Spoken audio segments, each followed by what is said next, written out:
The Right to Ricky Sanchez podcast is presented by DraftKings Sportsbook. Download the app, sign up for DraftKings Sportsbook, use promo code RTRS. LL Pavorsky Drillers, where Right to Ricky Sanchez listeners go and get engaged. And Big Barker Therapeutic Dog Beds. Get yours with a processed pup patch at bigbarker.com/Ricky. Another Sixers season ends as we head on to a very long offseason in truly embarrassing fashion as the Sixers are swept in the first round by the Boston Celtics. It doesn't even seem real, though. If it seemed real, it would be, boy, how depressing that is.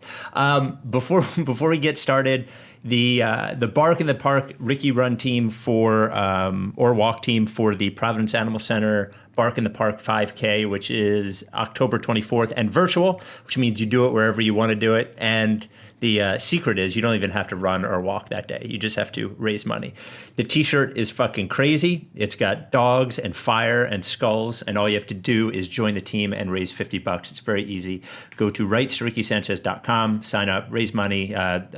Nonprofits, we've said this a million times, now more than ever need our help, and Providence Animal Center is a trusted one, and you will help. Without any further ado, Amos and the Chef.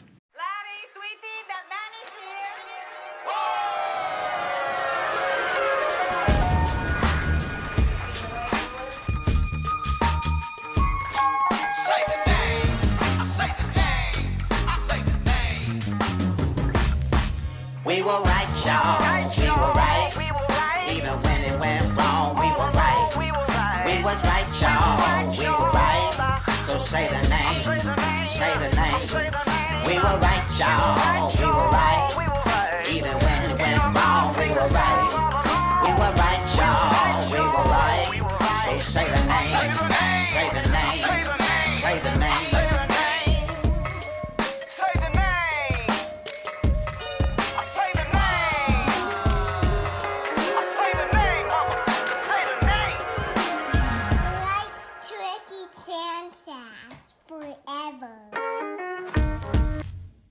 Welcome to the Right to Ricky Sanchez podcast. I'm Spike Eskin, along with a guy that returns to us in the light, Mike Levin. That sucked. Yeah. The Tobias thing was really very upsetting, and I'm glad he's okay. I don't think he should have come back in the game. I can totally see how he would want to, right. But that's a scary fall on your head. The eye, getting cut on your eye hurts, obviously, but it's the concussion that you're more concerned about. And I just don't trust the Sixers or their medical staff or anyone to say that he was okay to come back in. Yeah, when you watch the video, like his head bounces off the ground. And obviously, the thing about concussions is they're basically defined by their symptoms. Like it's sort of, you can't really like see them in imaging mostly. It's really just the brain bouncing around in the skull and causing like trauma. And it does seem impossible that there wouldn't have at least been concern for a mild concussion given what happened to him. And then I know this shouldn't really be a concern, but the fact that they're down like 13 points, down 3-0, like has to add into the calculus of it. Like I agree with you. I'm glad that he's apparently fine generally, and I'm glad that he wanted to come back in the game. That is noble, but it doesn't seem like there was any reason for him to be back in that basketball game. Any real reason, Him coming back to the bench should have been nice enough, sitting there. So, yeah, strange. So Sixers lose. Whatever. So we're on to the off season. I would expect Brett Brown to be fired either tonight or tomorrow. Yeah, I mean, Woj got that tweet off. Did he? Legitimately, the second the Hornets. Oh, really? What did he say? Same thing. His job security, without internal momentum, decision will be made shortly, that kind of stuff. Yeah. Yeah, I wonder what Brett's saying to the guys in the locker room. He's probably like, look, I'm probably gone. It's been a good run. Mm-hmm. Thank you guys for being like high character people. Whatever, he's not going to throw anybody under the bus like that. But $10 million relief, man. Like nobody wants to get fired from their job, even if you have 2 years and $10 million left on it. But I got to tell you, does he have 2 years, $10 million left? He sure does. He does. Wow. Yeah. Well. Yeah. That's going to be 2 years and $10 million worth of picks they're going to sell. Yeah. Somehow they bring in a new coach making $720,000 next year. Don't be surprised. But I think he will be all in all relieved at this.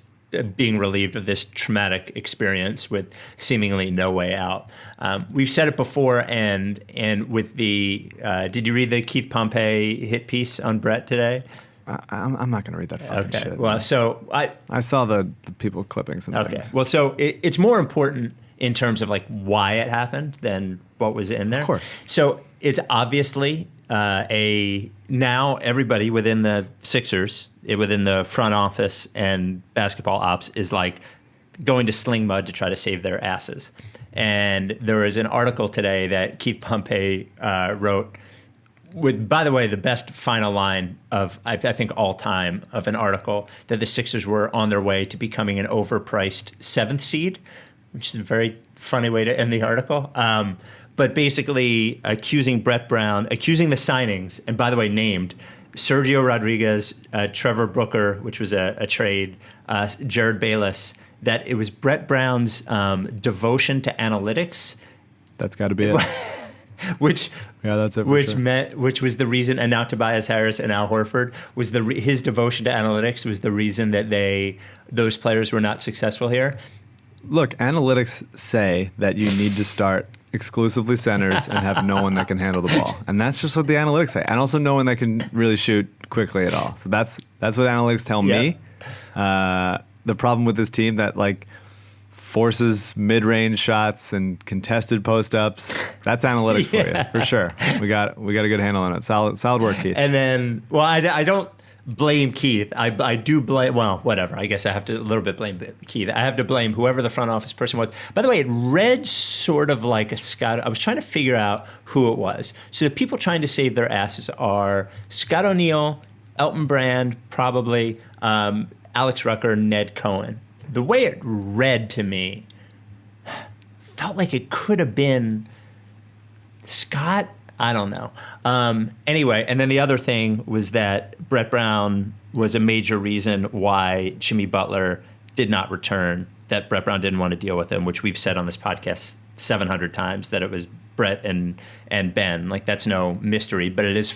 And Jimmy. And Jimmy. Well, it was mutual. It was like Jimmy didn't want to come back if Brett and Ben were here, basically. Brett and Ben didn't want to deal with Jimmy. That's why they traded for Tobias Harris, basically, because they knew that they were losing Jimmy. It was definitely mutual. But the fact that, like, when you know the guy is going to get fired anyway, to just fucking bury him on the way out was pretty gross. So that we have said many times, and I think we just one last time, because this will be our final statement on the record before Brett Brown gets fired, is that it is okay to fire Brett. We feel like it is time to fire Brett. He has not done a good job this year. It's the right thing to do, but it cannot happen without firing everybody else in the front office too. And ownership has bungled leadership of this franchise for the 8 years or 9 years or whatever that they've owned it. They have not been able to commit to somebody. This whole sort of thing that they're 8 years. This whole thing that they're doing right now with the collaboration and no one's actually in charge, allowing everybody to protect themselves from it, is unacceptable. It's not how franchises are run. They have like one option. That option is to fire, not demote, but fire everybody in the front office and hire a real president of basketball operations and allow that president of basketball operations to hire his own staff, no rules that anyone has to stay, and hire his own coach. That's it. That's the only choice that they have. And to be honest, I wouldn't even give this front office the pleasure of firing Brett Brown. Like, I would fire them at the same time or fire them first. And don't let them do it. Like, have ownership do it. Don't let Scott do it. Don't let Rucker do it. Don't let Brand do it. All gone. Has to happen. It's the only chance. If you have a key card to the building, you should be fired. Well, we do love the media and PR staff who has been good to us. Sure. But I like a lot of these people individually, but they all should go. It should be a full top to bottom clean. I hope they get jobs elsewhere. God bless them. don't wish ill will on really anyone involved in the situation. I like a lot of these Social people. media people, equipment people, they're all going. They gotta go. They gotta go. They gotta go. They gotta go. I mean, everybody. It's just every single part of this organization, top to bottom, has been flawed for a long time. And things were done that were kind of masking those flaws and making them not as big of a deal. And then those things went away, or time just moved on and those flaws came back out. And it's very clear every part of this organization is absolutely riddled with incompetence and weird leadership hierarchies and bizarre egos. And that's every business, obviously. But it's most bizarre here. It's most bizarre here and so clear when it happens for a full season like this that you just need to say, like, let's just friggin' deep clean the whole goddamn place and just get everybody out of there. Everybody out of there. And if ownership is not going to sell the team, which they should, because they should be embarrassed by that's the number one thing. By how often they've been like duped and pushed around by the league, by Jerry Colangelo, by anybody really, by the idea that that the ownership or the CEO has like any sense of like basketball intuition at all. That's embarrassing. So they should sell the team. But if they're not going to sell the team, they should at the very least throw everybody under the bus and say, you know what? Need a whole restart. We got Joel Embiid. We got Ben Simmons. We have legitimately like Shake Milton on a under $2 million a year for 3 years is great. Hopefully he keeps improving. He's obviously has a long way to go, but that's certainly a good contract. There's still a bunch of things within this team that you can feel, hey, in a different situation, that person could be helpful or whatever. But what cannot happen is we cannot let the people who got us into the situation that were dealt like the best possible hand in 2016 when Hinkie left, and every single step of the way fucked it up and fucked it up and fucked it up and fucked it up some more, making almost the worst decision at every turn. We cannot let those people try to save us from the mess that they've made. Because all they've done is double down on every mistake they've made in the last 4 years anyway. That's all they've ever done. You can just look around and see it. Look at the playoff. Look at who played well over the course of the last month or so. And you look at Landry Shamet, who they gave away for cheap. You look at Covington, who they traded, and for certainly, like, you have to trade to get good players. You have to trade good players. I'm not saying all of these moves were bad, but you look at Covington, you look at Dario, who's helpful as a passing point forward that can still shoot and be just a good teammate that everybody likes to play with. Boban, same thing, now playable as a backup center in Dallas. Trey Burke, playable as a backup point guard in Dallas. Friggin' Christian Wood. I mean, there's so many guys that this organization just let walk or let go for less value than they have. Like, when was the last time that the Sixers? They have done they made a couple nice moves drafting, especially in the late first into the second a couple times. Sure, absolutely, and not every pick's going to be a home run, but they've certainly made a couple nice moves there. But when was the last time, aside from J.J. Redick, who they overpaid, obviously, when was the last free agent or like acquisition that this team got that was like, oh, what a success it was? Right. We had 2 games of thinking that Alec Burks was that, and it wasn't. Yeah. Sure. I mean, whatever. Yeah. A buyout guy. Sure. Marco Bellinelli as a buyout guy.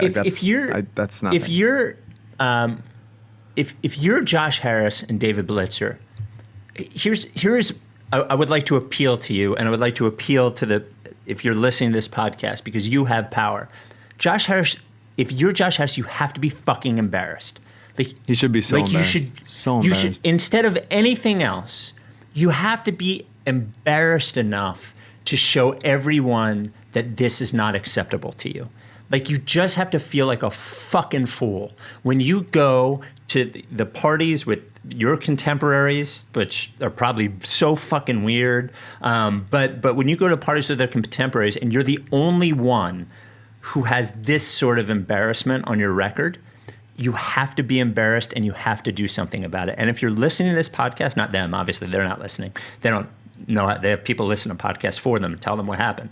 But if you're a regular Sixers fan, you have the power to let them know.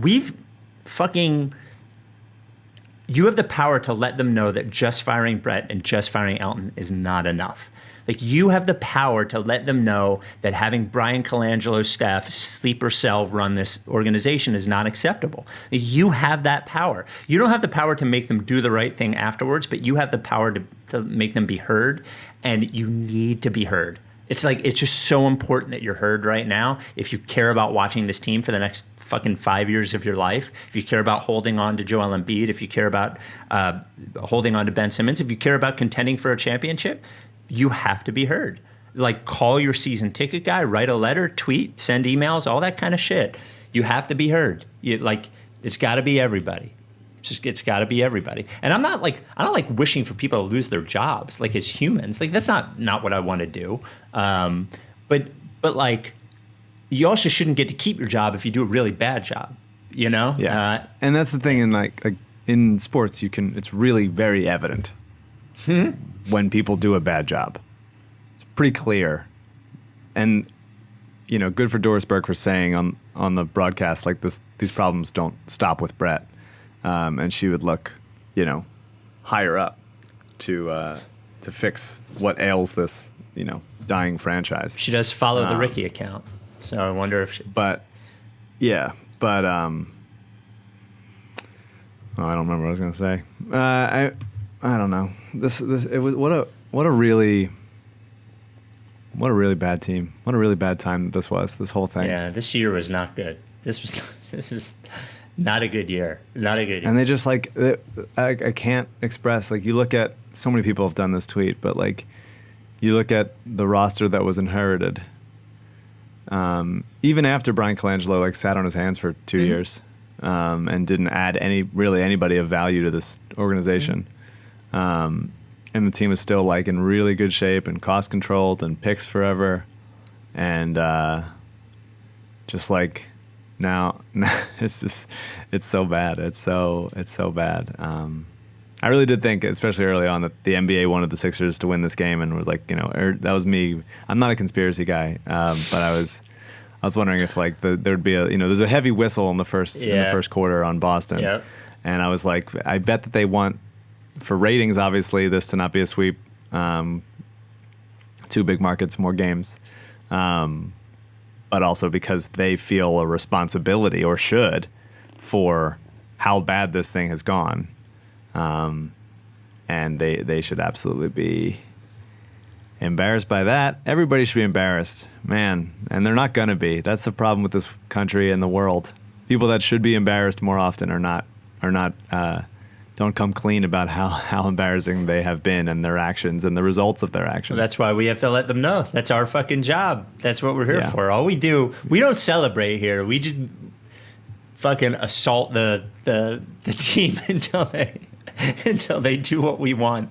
And you shouldn't listen all the time, but this time you should definitely listen. He's like, they all gotta go. They gotta go. What a just to be in this situation. Alonzo Jones, Zoe of the Corner 3 newsletter, will join us in 5 minutes or so, I think. Zoe has gone from being just a regular fan into this, and I'm curious if he regrets making that decision. Like now that he has to watch the games because he has to write about them. It's a real big decision to make, It's really big. I regret it every day of my life. That's right. The Rice to Ricky Sanchez podcast brought to you by Big Barker Therapeutic Dog Beds. Congratulations to Big Barker. I mentioned on the last pod, they have been officially legitimized in their claim that they ease the joints of big dogs, as Penn Veterinary School did an actual study. 40 dogs, 28 days, all the dogs 70 pounds or greater saw an improvement in joint function, in pain, in joint stiffness, in improvement in gait, in better sleep, improvement quality of life. This is a real bed, and that is the difference that Big Barker makes. Big Barker also a a sponsor of the Ricky Run team for the Bark in the Park 5K, paying for the T-shirts, even though they're crazy. So thank you, Big Barker. Go to bigbarker.com/Ricky, bigbarker.com/Ricky. We always talk about why spend the money on a Big Barker bed aside from a bed that you get at a pet store. Now we have like real proof because it's better for your dog. It's good for your dog. It's the only thing that your dog's going to sleep on that is really going to make a true difference. Had a couple of people say, hey, the dog sleeps in bed with me. I can't really argue with that. But if your dog doesn't sleep in bed with you, or think of the rest of the day when your dog's just sleeping all day long, you've seen them now that you're working at home, sleeping all day long, should have a Big Barker to sleep on. Go to bigbarker.com/Ricky. Send us a photo of your dog with the bed. We'll throw them in the Process Pup Gallery. 10-year warranty. The foam doesn't flatten or they'll replace it for free. 1 year at-home trial, full refund. If within a year you're not happy, your dog's not happy, they'll even pay the shipping. Big Barker dog beds. That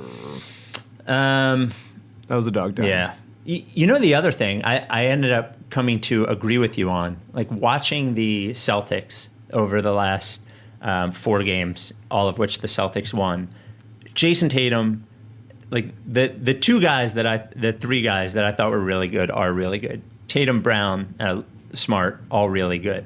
But the team, not really as good as I thought they were, honestly. Now they are missing Hayward, but the Rockets are missing Westbrook. The Sixers are missing Simmons.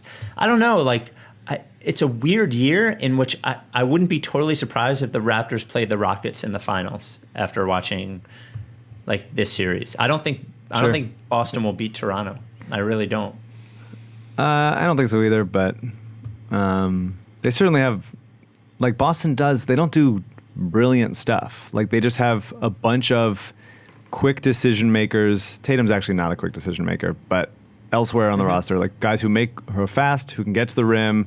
They have their center who they don't really care about, just like be a lead blocker in the pick and roll that they do every time.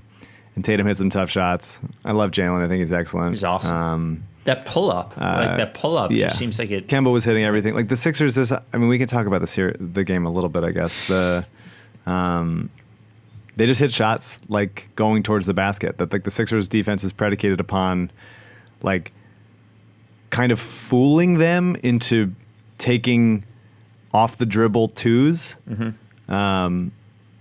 And sometimes they screen higher and then Kemba or whoever can walk into threes, and that's a better shot at least. But like off the dribble twos, like kind of in space with Embiid kind of stunting at him a little bit to fake them out a little. That's what they're hoping that those shots will miss and even out, and those guys will shoot about a true shooting percentage of like, because they're not getting fouled on those plays theoretically, a true shooting percentage of like 44% from that, and it's like you take that, like if you're the defense. Yeah. But I think knowing that you can get one screen and walk into an open shot as an all-star, like any 3 of those guys are, it makes the game really, really simple. A wide open 15-footer for Kemba Walker or Jason Tatum is fucking nothing.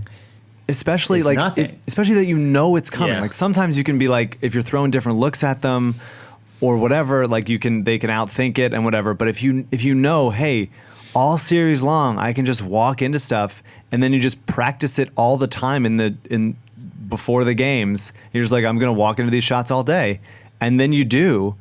And you don't adjust. Like that's on Embiid, that's on Brett. Like the defense I get that they don't have the wing defenders to keep up with those guys. I get that you probably don't want Embiid every single possession defending the ball handler like a Kemba or whatever, 25 feet away from the basket.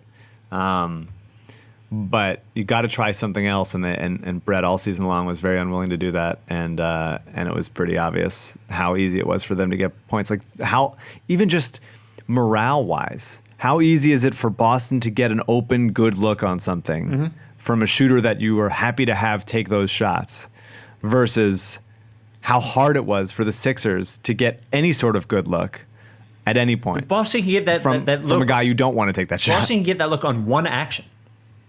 It's always so many plays on one action they can get an open look, and that's on the scheme. I think that's on the Sixers defense for not having like guys who can anticipate things Shake got exposed a bunch of times. I think he has a lot to learn on the defensive end. Like he did. There's so many. The thing that frustrates me, and because we did see a lot of Josh and Joel the last few games doing a couple nice anticipating moments where they, end of a shot clock, hard double type thing to make something hard. And that's like, oh, you're thinking the game at a high level in a way that you kind of haven't been. And they ratcheted up the defensive intensity the last couple games for sure. But too often, you see this from Korkmaz, you see this from Shake, Tobias. Guys will be kind of helping and kind of not, and just sort of sitting in this no man's land where you're late on a closeout and you're not actually affecting the ball handler. And it makes it so easy to do stuff. And what Boston and Toronto and Houston do is anticipate and like get their hands on those balls when you do drive and kick. That makes it hard on them. And the Sixers are seemingly always in the wrong position because they're not anticipating things coming. And it's aggravating because this team was supposed to be a good defensive team. They were supposed to be like communicating and big and making it and swallow people up. And they just never, ever, ever, ever, ever did that. And and that's on both coaching and personnel. By the way, I tweeted it, but the Daniel Tice threw the most complicated entry pass to Jason Tatum, and he did it, and I was just like, oh my God, everybody on their team can do that, and nobody on our team can do that. And you look at Houston. I was watching the Rockets Thunder game on Saturday night. I think it was during the day or Saturday night. You look at the Rockets roster without Westbrook, and it's not like you're looking at a bunch of world beaters. Like you're looking at a bunch of throwaways from other teams or players that you could have had here or actually even were here. Like you're looking at Daniel House and fucking Austin Rivers and PJ Tucker. And it's not like they're loaded up with all-stars. They just all play in a way that works for the personnel that they have. And it works, Now, part of that is having James Harden be the center of it, having the right person be the center of it. But it's just wild to watch all these teams that seem to play to their personnel strengths. We are joined by he of the corner three, Zoe. Alonzo Jones, tweets by Zoe. 4 or 5 underscores in underscores. So many underscores. We'll announce we do have a sponsor of the Corner 3 newsletter. We'll announce that later in the week, though. And you're going to need the sponsor. Yes, for sure. yeah. Oh yeah. I could really use that fucking sponsor right now. So that's a good tease. So we were talking like 5 minutes before when we said you were coming on about so you're just not take away the word just. You're a fan, right? Watch the Sixers because you enjoy them, right? And then over the last couple of years, you slowly become like Sixers Twitter guy, right? And then there's like a little bit of a responsibility to actually watch. Yep. And now you actually 100% have to watch because you have this responsibility. Yeah. Does it all feel like a mistake? Great. Yeah. I was talking to my wife about it, and she was like, "Are you going to watch the game today?" And I was like, "Yeah, I kind of have to." I was like, "I have to watch." Yeah. I was like, "Regardless, like, I gotta watch." And ever the huge support cloud that she is, she was just like, "Oh, well, like if they just did the little things." And I'm like, you know what? Like, fuck. Like, even my wife knows. My wife watches maybe 2 games a year with me. And even she's just like, yeah, if they just did the little shit. And I'm like, I'm so sorry that I subjected our household to this. Like, my son is over in the corner playing with his toys. I'm like, go right ahead, buddy. Like, you don't need to see any of this. This is just train wreck right now. But like, it's funny. I made a joke to my buddy literally right before I came on. I was like, This is our collective fault for asking, well, like how much worse can it get after the 4 bounces? Sure. I was like, this is exactly what we get. It got worse. This is right, and I remember literally it's that no night, bounces. so it's just Daniel Tice making threes. It's 0 bounces. It's Jay Rich yelling at Matisse for not closing out on Tatum soon enough. Yeah.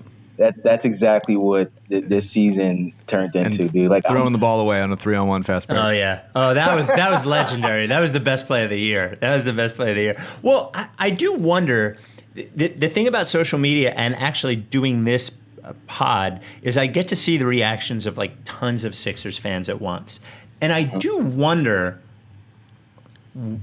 It makes me think about sports in a more grand perspective. Like, what is in it for them? Like, you know what I mean? Like, I could people when people ask me about the process thing, how could you watch about this time when the teams weren't good and yada yada yada? And I was like, well, it was all hope and no pressure. It was like fine. I can't imagine. I don't know why people put themselves through this, honestly, right now. Yeah, I mean, we're the same. Yeah. We're not some But we have friggin' I have a like thing. establishment journalistic enterprise. No. We're not like Kevin O'Connor pretending to not be a fan of this. I agree. I agree. We're not doing it for all the fame and glory. No. We care about this dumbass team, and we're dumbasses for caring about it. I guess I would say though that I enjoy podcasting, right? Like I enjoy. I don't know if I didn't. We have to do this. I guess we don't have to, but We super don't.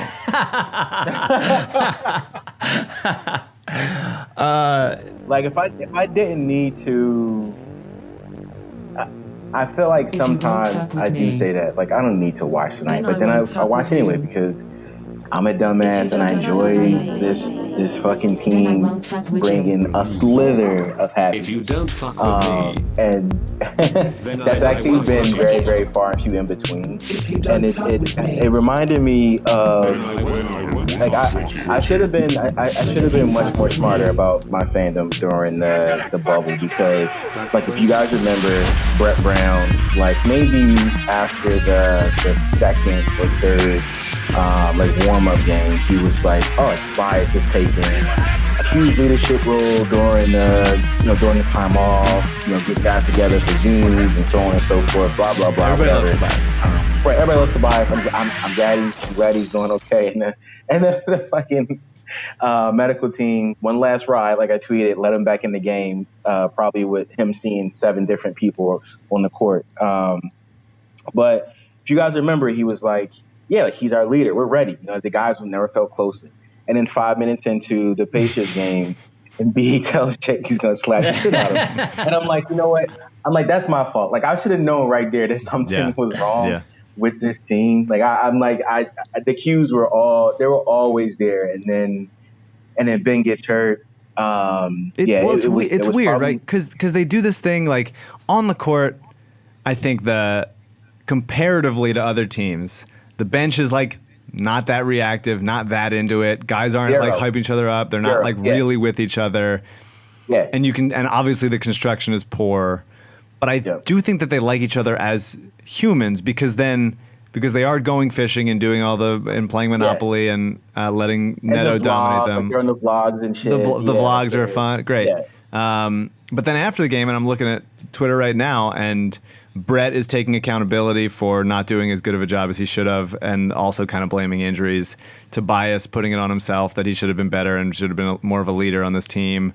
Embiid refusing to blame anyone about coaching or roster construction. He says we have a lot of great people here, including owners, management, staff, coaching staff, bunch of great people. And it's like, so they do, like, there are other teams where they will start like sniping at each other to the press and be more obvious about it, but they're not doing it then. But on the court, you could tell they're just like, it was just never felt right. And I would say we should have trusted that, which we did. Like, you watch this and we know, like, it doesn't quite feel right. It never quite felt good.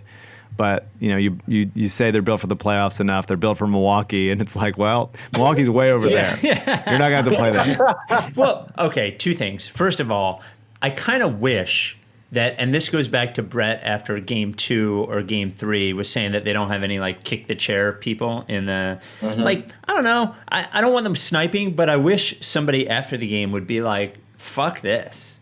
I wish somebody would be like that. I do agree with you that they have, like, a healthy respect for one another, but I also think that, like, there's also this sort of, this is to what you were saying about them having the best relationship ever, having not seen each other for 4 months, which should have been a tell, that it's sort of like you grow to appreciate an ex when you don't interact with them for several months because you forget what you don't like about them.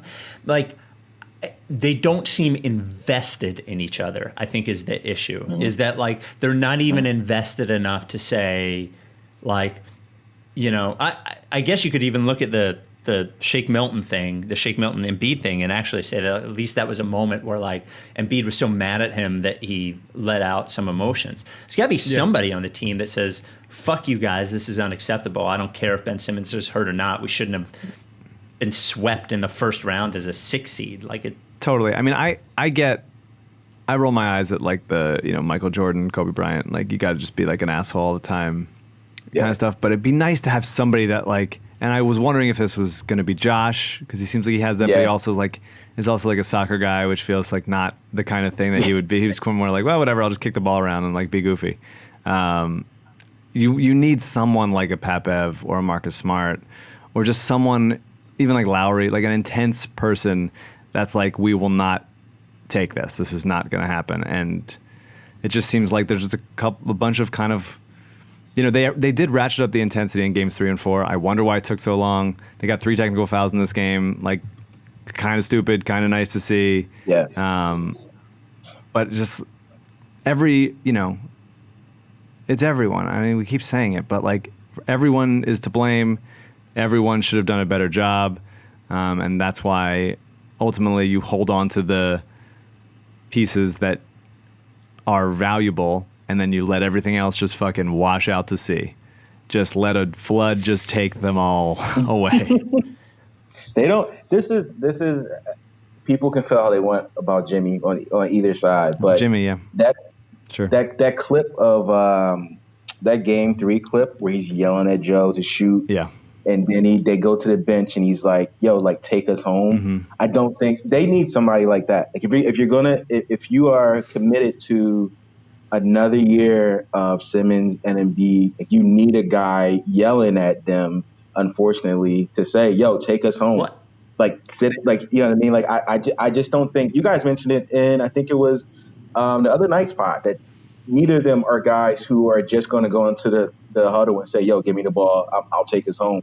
Like, they need a third party to fucking intervene and bridge that gap between, I'm just going to play my role, and all right, cool, I'm the best player on the court tonight. I'm just going to take us home against this shitty, 5-12 team, so we don't look like assholes. Well, and unfortunately, the part of that, I agree 100%. That player also needs to be really good, and that is like, because it doesn't work if it's Jared Dudley, right? Or Tobias, like, God bless Tobias Harris, who, our new Brett Brown, who is a good guy and I hope is okay, but is not good enough to be the leader. Like, you can't you can't, like, have your best skill be hitting 3-pointers and then not hit up a 3-pointer until the 4th fucking game of the series and be the leader. It just it doesn't work. Embiid. Comment from Embiid saying that this is the first time I go into the offseason healthy. I got to get better. We all got to do better. I'm always looking to improve everything. A lot of people want me to be a big man, want to be like Shaq, but the league is different. The fact that he's healthy going into the offseason matters. Good. Yeah. And he does need to get better. Like, I think him and Ben absolutely just need to take it upon themselves and take a giant leap forward, regardless of who the coaching staff is. Mm-hmm. Who's in the front office. Like, I think Embiid played a up and down series for him. Certainly could be better, but it's also like, I'm sure he'd be quicker passing out of the post if he trusted the guys he was passing to. And too often he didn't, and they, turned the ball over or put up bad shots, or just, I would love to watch a modern offense. Like, I would love to watch a team that played this millennium. It's just why do we keep doing this? I was talking to somebody else about it, and I used the Raptors, for instance, and I was like, you can use this for any of the playoff teams remaining, but the Raptors go down 5 and they're up 2 like 2 minutes later. Like, this team goes down 5, and we're like, all right, cool. Like they're probably going to lose this by 10. Then it's so hard for them to do anything on the offensive end, and you just close your eyes and look at your phone or something because they're just such a drag to watch play offense. They're just so slow. They're so old. Like they're so like everything's just so again not modern. It's such a 1992 offense that you're just like, damn. And by the way, it's not even like the Grizzlies, the grit and grind Grizzlies, where defensively they were just like rabid. They're not rabid defensively. Exactly. They're No. just sort of fucking there. No. Like they're talented. They're not rabid defensively. Just five guys in unison doing the Al Horford clap as somebody scores. Before there's one other important issue I would like to discuss. I don't know if either of the other guys wants to. We will right after we talk about now. Zoe, you've met LL. You've run into LL Pavorsky several times, I would imagine, right? Yeah, a couple of lives. Good man. Seems like a good man. Dude, good man. Awesome. Well dressed. Well dressed. Definitely knows his shit. A really, really cool guy. A nice follow on Twitter. He's funny as hell. It's funny that a grown professional man, I guess we all are, would act the way that he does on Twitter. But I guess we all are. LL Pavorsky Jewelers, the original sponsor of the Ricky, has given away engagement rings to people who got engaged at the lottery party and then never got married and now aren't even together anymore. Has given away wedding bands to people that got married at the lottery party. By the way, this was the first lottery. Thursday night's lottery was the first lottery since 2013 that there wasn't a lottery party, and it was in August for some fucking crazy reason. LL Pavorsky Jewelers is where you go. 191 of our listeners have purchased engagement rings from LL Pavorsky. He's right there in Philly, 707 Walnut. You don't have to go to the store, but you can. Well, I mean, like, he'll do it remotely if you want to do it remotely. He'll do the store by appointment only if you want to do that. Give him a call, 215-627-2252. Or email lee@llpavorsky.com. Or if you want to see the Twitter that we've been glowing about, that is a little too unhinged for a grown-up. like if he was your doctor, you wouldn't be happy, but your jeweler can be unhinged. That is a really good point. I'm glad that like Kornblau is not quite as unhinged as LL is. You can know jewelry, or tweet him at LL Pavorsky. Also a sponsor of the Rights to Ricky Sanchez run team for the Providence Animal Center Bark in the Park 5K. I think he's been a sponsor each year. I'm 99.9% sure. And also a supporter of Coded by Kids, our other charity. LL Pavorsky Jewelers. Unfortunately, LL was also fired from the Celtics. Now, before we get on, Zoe, you are on Team Fire Everybody, right? Oh, well, Okay. 100%. Clean house. Like, literally everybody has to go. Mike said everybody, literally, by the way. Sales staff. Oh, yeah. Okay. Sorry. Okay. And I'm not saying that we are not exempt. If we have to get fired in this flood, If I need to go down, I'm fine with that. That's right. But yeah, That's right. like I'm fire everybody. Like it's fine. I won't even let them get their Mickey Mouse waffles tomorrow morning. Like just tonight, literally huddle everybody. And you know how it is when you were little and you went on those little team trips. Like huddle everybody into the hotel room and just like, look, tomorrow morning you're all free to go your separate ways. Don't even worry about coming back to Camden. Like it's sort of like the fly the process leaving trips where Joe DiBiagio is on the bus to the airport, looking at everyone, counting everyone out, and saying, "Have you seen this guy?" And I'm like, "I don't know who that guy is, Joe. I don't know who that guy is." So there was a. What is the opposite of getting a key to the city of Camden? Because they need to whatever the sort of maybe the ejection button to the city, and everyone is no longer allowed in. Yeah, what is that? The crowbar to the city. You are no longer permitted. So there was a little bit of an internet controversy this week as Celtics fans listen to this podcast. I would say. Like a lot of Celtics fans listen to this podcast, and they specifically listen after bad things happen to the Sixers because their lives are very thin, and they need this is like what they enjoy. I just truly would never think to do that, but whatever makes you happy. Your lonely, fruitless life, whatever. So they take something. Now, Mike, who has wished death on several people, including, I believe, he's wished death on my father. I don't think I wish death upon your father. I did say that the world might be better if he hadn't been born. Right. Or went into a different profession. Right. Okay. Just several bad things. So in one of his darkest points, we all laughed about it. Mike says something to the effect of, if we're going to lose, at least like hurt the Celtics. Bully ball. Bully ball. This gets clipped, put on Sixers Reddit or Celtics Reddit, and for some reason, I am repeatedly harassed about this on the internet, on Twitter, on email, on the Reddit. I can't. Mike, do you have any comment? I mean, you should have done a better job. Guys, I say unhinged stuff. You should have been a leader, dude. You should, yeah, that's right. It ultimately falls on more of a you. leadership role. It falls in your court. It's no one else's Fuck fault. both of you guys. Fuck both of you guys. I don't know. I'm not going to apologize for No, you shouldn't. You know, Kemba Walker having to like ice his back, and that's like No. such a horrible thing. Nobody's. We fucking, like, if you listen to the podcast long enough, you'll know that eventually Mike will come to wish harm upon you, and Including myself. I wouldn't say anything that I wouldn't also wish upon myself for being dumb enough to follow this team. so Right. Come on. Give us a break, dude. Our players hate each other, and our fans hate each other, and our fans hate the team. Like, give us a break. Team hates the fans. We weren't even Team able to hates like the boo fans. them in person, which is the only chance we had at winning some games in this fucking series. I did think about how funny it would have been if Tobias came back onto the court, the roar that he would have gotten, and how ironic it would have been, because Sixers fans would have been fucking tormenting the Sixers in between that cheer, including Tobias Harris, who they probably would have been booing for 4 straight games. Man, we're gonna have it once again. We're gonna have a fucking crazy offseason. We'll definitely have a coach thing. We will, if everything goes right, we'll have a front office thing. We'll have the Horford trade stuff. We'll have a draft. We'll have maybe a Tobias trade stuff. We'll have a bunch of Ben Simmons, fucking Joel Embiid trade rumors. That's the thing I'm looking forward to the least.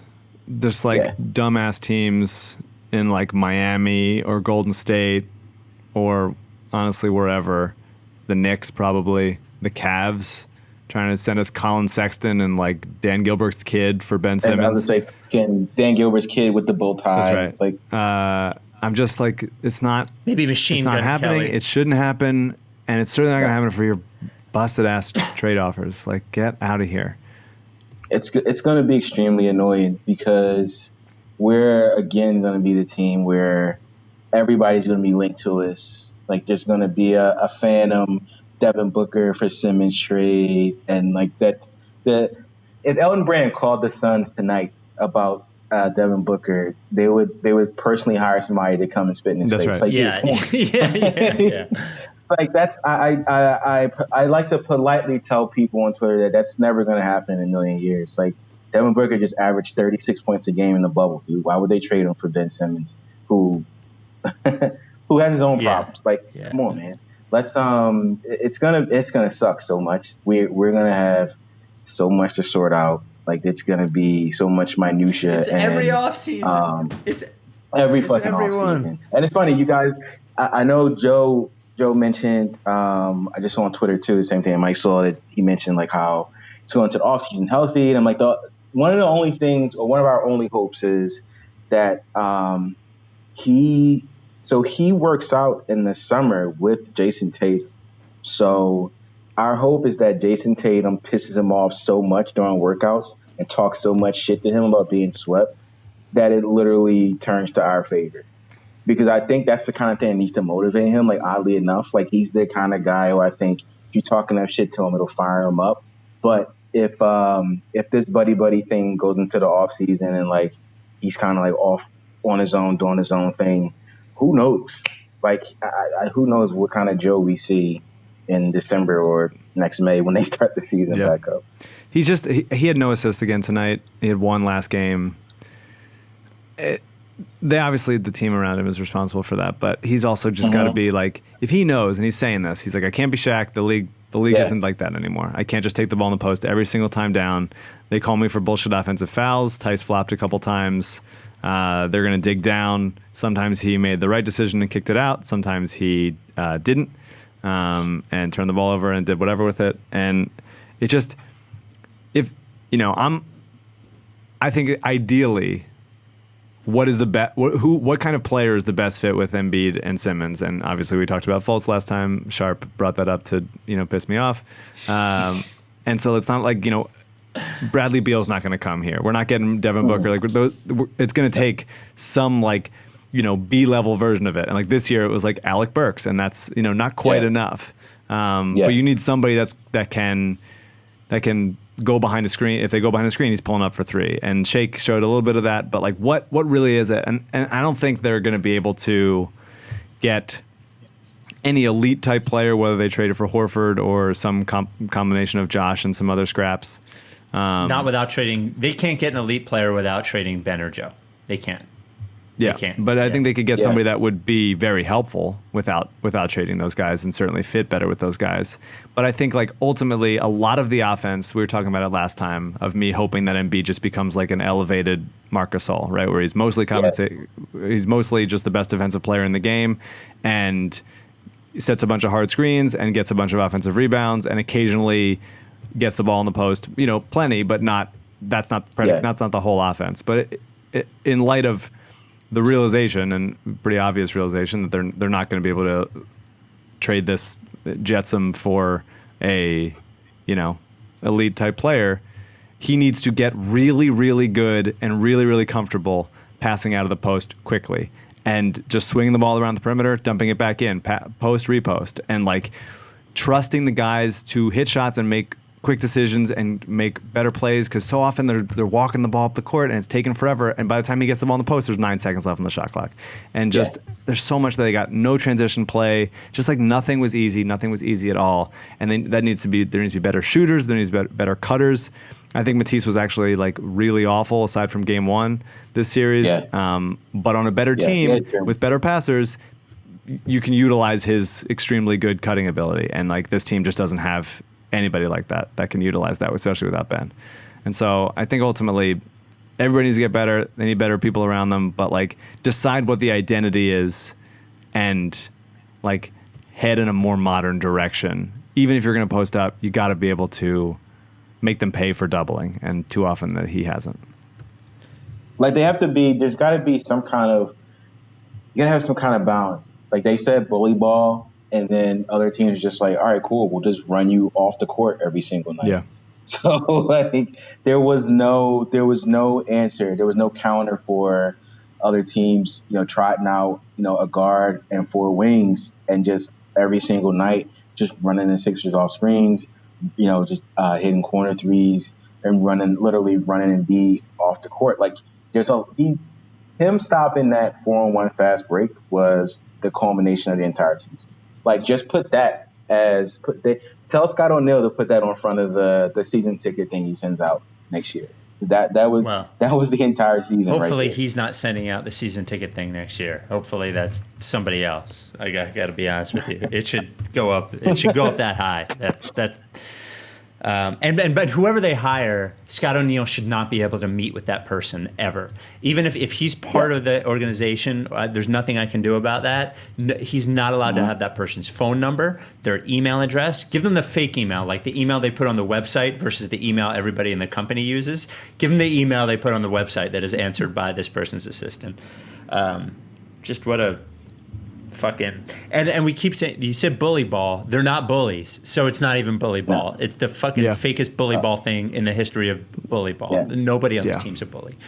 I really hope this is like Al didn't. This is actually not a terrible Al game. I thought he showed some stuff and was nice, and I don't hate him as a guy. No. I did get so pissed off though when he scored. I forget who it was on. It was on Tice, I think. It might have been on Tice, and then he did the too little thing, and I'm just like, bro, that's your 8th fucking point in the game. Yeah. Please don't. And also, don't you had that. Kemba on you and then got stripped. Like that's no, you got Kemba right. You got Kemba when you got stripped, and the last time you had a small guy on you, you literally passed out to somebody else for a missed 3. Like I just want them to shut up. Just shut up. Let's just go into the off season and pack your bags and get ready to enjoy the OKC farmlands. And I'll tell you, the thing about mismatches or whatever, there's no more overrated thing than a size mismatch. Like, the mismatch you want is to get a guy who sucks on you. Like, if you can get a guy who sucks at defense on you, then it's good. But like, the number of times we watched the Sixers get somebody on them this year that was 4 inches smaller than them, and they went to some fucking shitty post up, like that they're not even good at posting up. There's only one good guy that's posting up on the entire team. Oh my God, Jesus. We got, so in the next several podcasts, we've gotten like 200 emails in the last few days. Mike and I are going to get a lot of them, but we'll get to as many as we can. Also, Mike and I are going to have a clinical psychologist on in the next pod to tell you how to deal with all of this, and that is an actual thing that's going to happen. But I think this email is something we started saying it, and I feel like we should end the pod saying it. This came from Matt.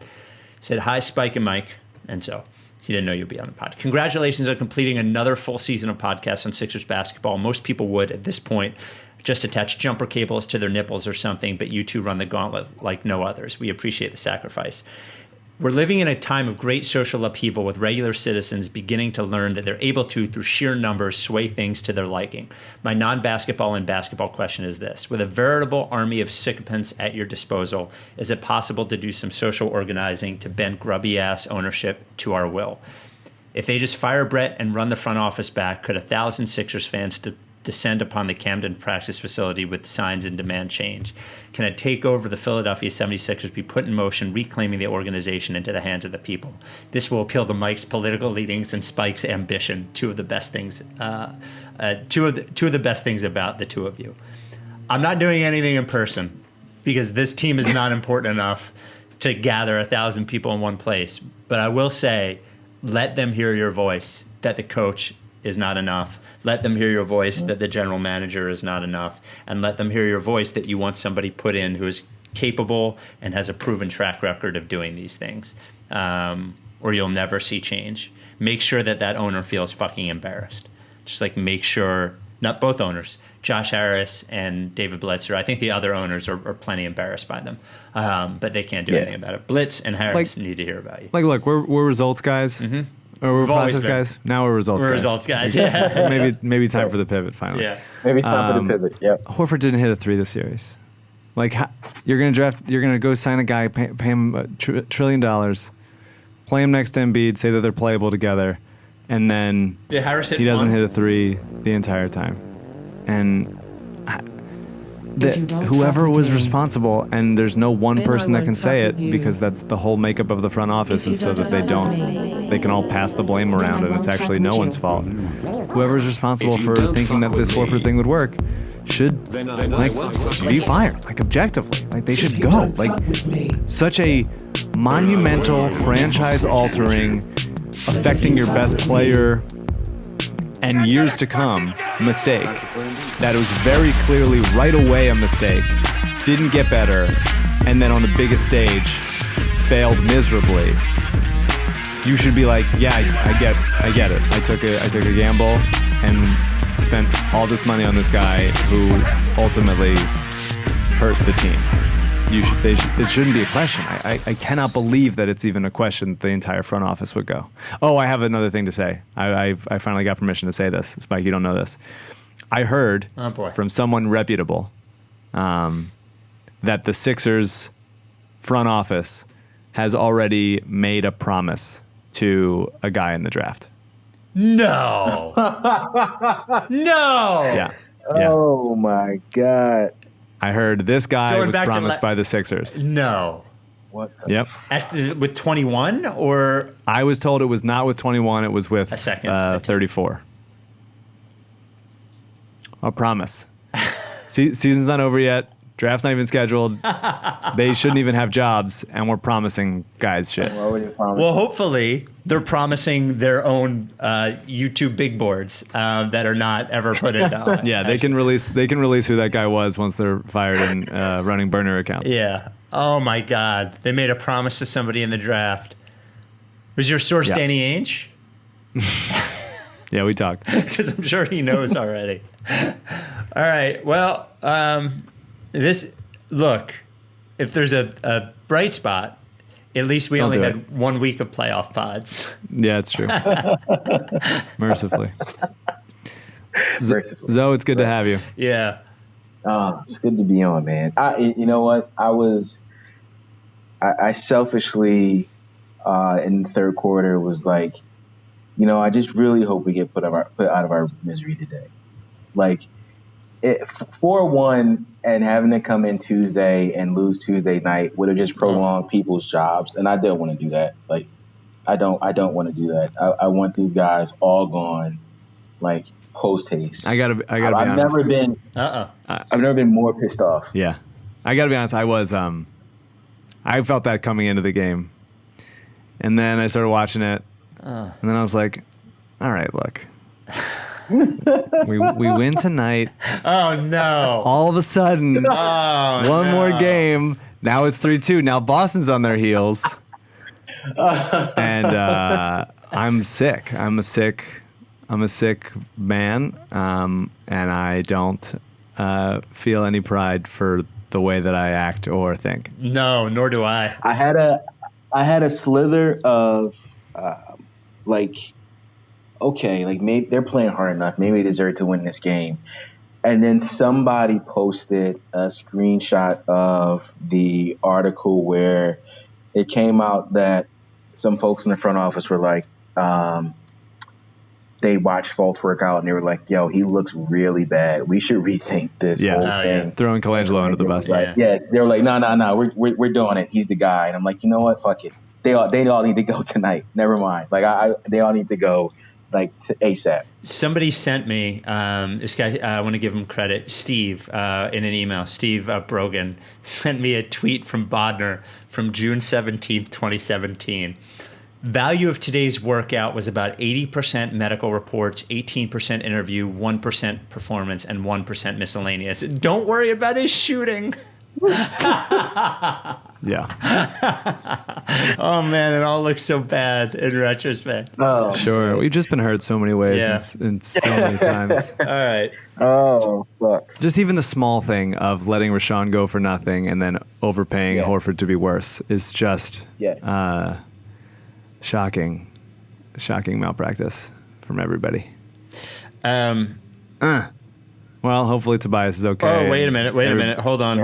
Ben Golliver just clipped this. I want to play it for you guys. It's Embiid talking. Okay, you ready?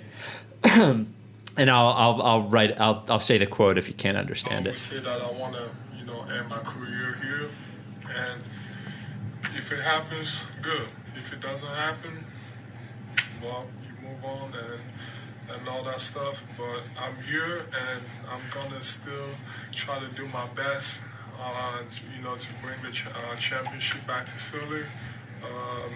So there we go. I always wanted to end my career here. If I do, great. If I don't, we'll deal with it. But I'm here now. Yeah.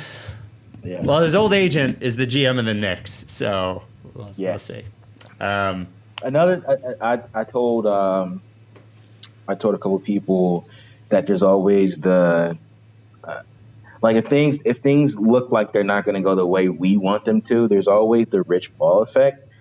Rich Paul, Ben Simmons' agent, and I was just like, look, I've been telling everybody, listen, he's powerful enough that if maybe Ben won't say it, but if Ben doesn't like the way things are projected, that Rich Paul, on behalf of his client, would be like, look, we got to start talking, plan B, C, and D. So I think that if you're smart enough, you don't want to go down that road with him because he typically always gets what he wants. But I think that all that shit, unfortunately, is going to be on the table this summer. I don't, or this summer/fall. I don't have any faith in this current setup and getting anything right with these two dudes, which is another reason why they all need to go. I don't have any faith in anything and them handling anything with these two guys anymore. No, I want them as far away from them as possible. There's always so many people to blame and so much context that you need to get out to fully explain it. And there's people out there still saying that the process was stupid, and that's tough to take. And I'm just muting them, man. Yeah, you just got to going tweet on a them. mute spree. I was gonna say you just got to mute I'm him. not doing it. I don't know what this surge of optimism in me is coming, but like this, it can't end like this. All right, like It the can. players are too good, and It can. the players are too good, and I think the ownership ego is too fragile to just simply get away with only firing the coaching staff. Because I look around, like the players know they like Brett. Like they like Brett as a human being. They might think that it's over and it's bad, but nobody's throwing Brett under the bus. No one's doing that except for like Glenn Robinson.